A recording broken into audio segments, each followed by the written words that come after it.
çalıp doymanı, yaşlarından kola alıp oynanı.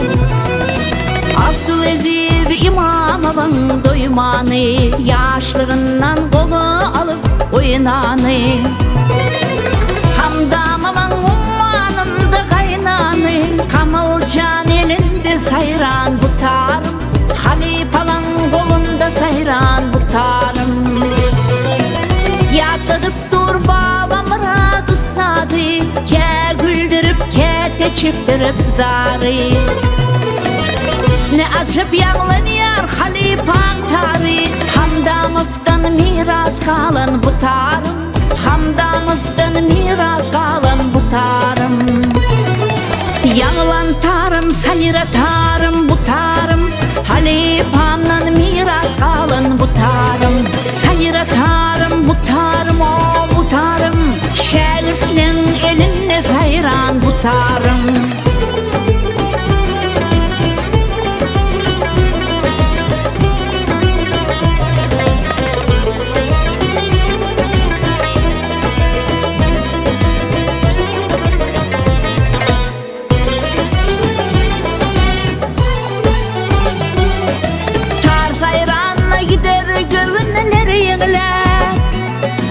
Anısan oğlu etine doymayar dinler, Tarçalanla gider gönüller yeniler. Anısan oğlu etine doymayar dinler, yine hiçbir zade bilmerin dinler.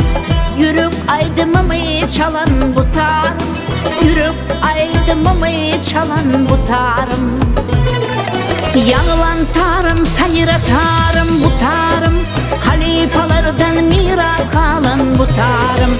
Sayra tarım bu tarım, o bu tarım, şehirlerin eline sayran bu tarım.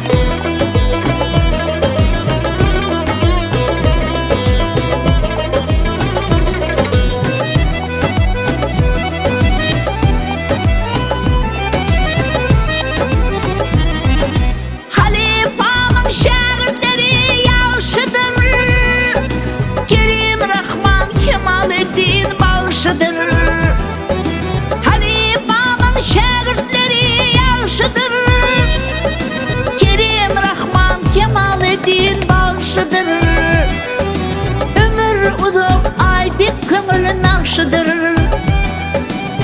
ömür uzak ay bir kömür nakşıdır. Şehirlerin eline sayran bu tarım, şehirlerin kolunda sayran bu tarım. Yanılan tarım, sayra tarım bu tarım, Hamdamov'dan miras kalan bu tarım. Sayra tarım bu tarım, o bu tarım, Halipam'dan miras kalan bu tarım. Gülnar'ın kolunda sayran bu tarım, Hamdamov'dan miras kalan bu tarım.